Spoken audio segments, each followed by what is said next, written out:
자, 함께 만드는 안전한 세상 시간입니다. 오늘은 이 방송을 들으시는 청취자 중에는 오랜만에 고향을 찾았다가 귀성을 하시는 운전자분들도 많을 거라고 생각이 됩니다.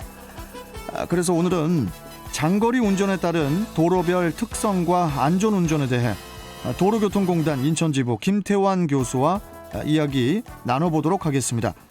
자, 김태환 교수님, 안녕하세요. 네, 안녕하십니까. 예, 어떻게 설 명절 연휴 잘 보내셨죠? 네, 잘 보냈습니다. 예. 자, 그나저나 교수님, 예. 장거리 이동하면 떠오르는 것이 이제 바로 고속도로거든요. 고속도로 이게 뭐 당연히 뭐 차로도 넓고 또 경사나 뭐 커브 같은 것도 적어서 운전하기 좋은 환경을 가지고 있지만은 속도가 높아서 사고가 발생할 가능성이 또 높을 것 같거든요.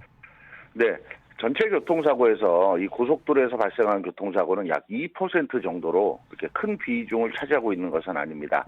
하지만 대형 사고 발생 비율은 약 27%를 차지하고 있고요. 취소율 또한 전체 교통사고에 비해서 약 4배가량 높은 것으로 나타나고 있습니다. 고속도로는 말 그대로 속도가 빠르기 때문에 한순간에 부주의나 과실이 있어도 커다란 대형 사고로 이어지기 쉽기 때문에 급핸들 조작이나 급브레이크 조작을 하게 되는 상황을 만들지 말아야 되겠죠. 특히 이제 한산하다고 고속 주행을 하다가 갑자기 정체 상황이나 장애물을 만나게 되면 정지거리가 길어지기 때문에 추돌 사고로 이어지기 쉽고요. 예. 또 도로의 조건이 좋기 때문에 단조롭고 졸음운전 또는 과속운전으로 이어질 가능성이 높아서 특히 카메라가 없는 경우에 계기판을 확인하지 않고 이렇게 운전하는 운전자들이 많은데 계기판을 자주 보면서 제한 속도를 준수하면서 운전하시는 것이 기본입니다. 예. 아니, 이 고속도로에도 특히 위험한 지점 같은 장소 같은 게 있습니까? 고속도로에도? 네, 특히 사고가 자주 유발되는 장소들이 있는데요.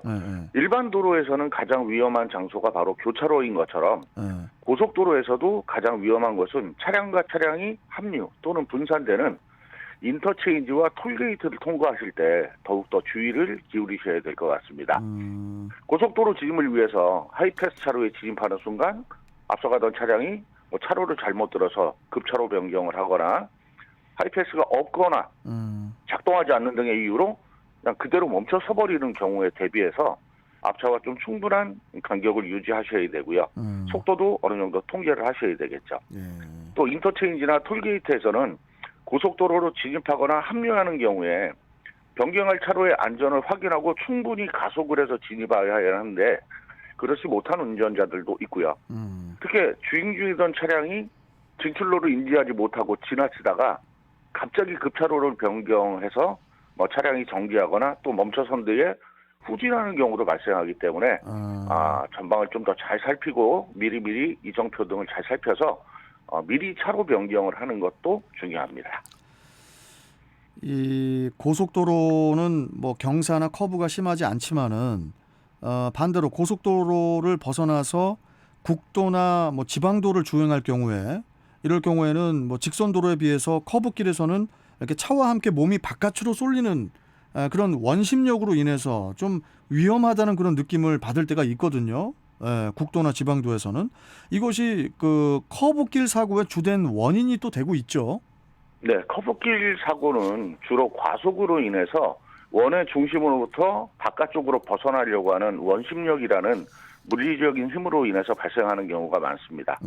왼쪽으로 굽은 길에서 차량이 연석이나 가드레일은 전봇대 같은 구조물과 충돌을 하거나 도로 밖으로 추락하는 경우가 발생하고요. 오른쪽으로 굽은 커브에서는 중앙분리대를 들이받거나 중앙선을 침범해서 마주오는 차량과 정면 충돌하든가 타이어가 커브의 바깥쪽으로 미끄러져 나가는 사고가 대부분입니다.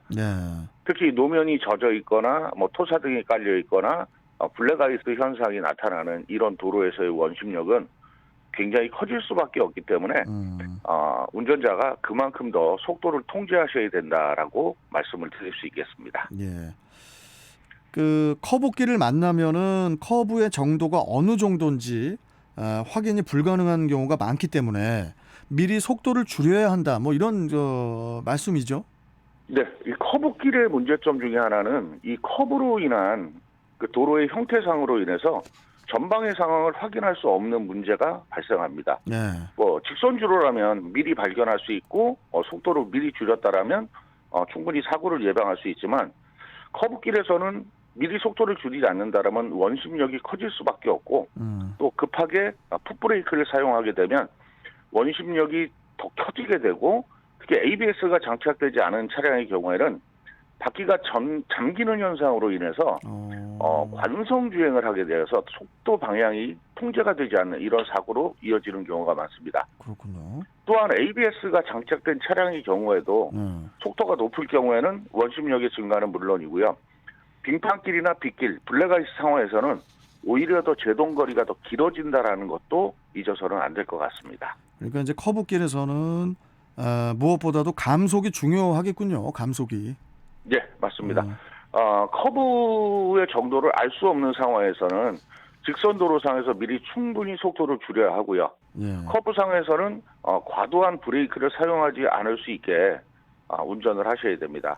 또한 일부 차량의 경우에는 빠른 속도를 유지하면서 원심력을 줄이기 위해서 반대 방향을 차량이 확인할 수 없는 상황에서도 중앙선을 넘나들면서 주행하는 형태를 볼 수 있는데 굉장히 위험한 행위이기 때문에 절대로 중앙선을 넘거나 이 아웃인 아웃 운전보다는 슬로우 인 패스트 아웃 천천히 커브길에 진입해서 이 커브길을 빠져나가는 안전운전이 필요할 것 같습니다. 예.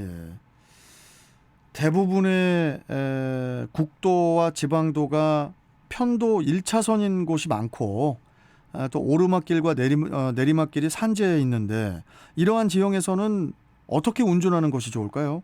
네, 앞서 말씀드린 것처럼 커브길에서의 안전운전에서는 과속이 바로 원심력을 키우기 때문에 사고로 이어진다라는 말씀을 드렸는데요. 내리막길의 경우에는 속도가 관성의 힘을 증가시키고 브레이크의 기능을 상실시켜서 사고가 일어난다라고 말씀드릴 수 있을 것 같습니다. 특히 블랙아이스가 형성된 도로에서는 내리막이기 때문에 제동 자체가 불가능하고 여름철에는 긴 내리막에서 풋브레이크만 계속 사용할 경우에 지면의 복사열, 그다음에 엔진의 열, 그다음에 드럼과 라이닝의 마찰 연료로 인해서 베이퍼럭이나 페이드 현상, 그러니까 브레이크의 제동 효율을 떨어뜨리고 무용지물화되는 이런 현상이 나타날 수 있습니다. 그래서 내리막길이 오히려 더 위험하기 때문에 충분히 속도를 통제하는 이런 운전이 바람직할 것으로 보입니다. 결국 좁고 또 커브나 경사가 심한 도로에서 조급한 운전으로 인한 과속이 가장 큰 사고의 원인이다. 이런 말씀이시죠? 예. 정리하자면 운전 중 부주의, 과속, 그리고 안전거리 미확보가 가장 큰 사고의 원인이고 좀 더 여유롭고 제한 속도에 준수를 하는 것이 무엇보다 중요합니다. 특히 지방도나 국도, 일반적인 도로에서는 신호의 준수와 함께 배려하는 운전이 사고를 막을 수 있는 가장 좋은 방법이라는 말씀을 드릴 수 있을 것 같고요. 마지막으로 이 장거리 운전 중에 졸음운전 가능성도 높기 때문에 그렇죠. 만약에 졸음이 쏟아지는 경우에는 이것을 이기려 하지 마시고 중간중간 졸음 쉼터나 휴게소를 찾아서 휴식을 취하시는 것, 졸음운전 사고의 가장 좋은 예방법이 아닐까 생각이 됩니다. 정말 졸린데도 그냥 휴게소 안 들리고 그냥 가. 그러다가 사고 나는 거거든요. 그러다가. 오히려 주행거리가 많이 남았을 때는 그 졸음운전의 위험성 때문에 휴식을 취하는 운전자분이 많은데 이제 목적지에 이제 거의 다다랐을 정도의 졸음이 쏟아지게 되면 조금만 더 가서 쉬면 되지. 이런 생각이 맞아요. 방만한 운전 태도가 결국은 사고로 이어진다라고 볼 수 있을 것 같습니다. 맞습니다. 한 1시간 정도 휴게소나 이런 곳에서 이렇게 조금 자고 일어나면 그렇게 또 개운하더라고요. 그렇기 때문에 졸음운전 정말 조심해야 되고요.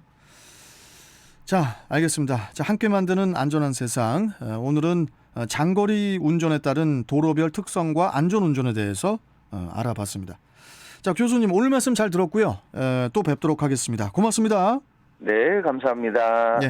자, 도로교통공단 인천지부 김태환 교수와 함께 했습니다.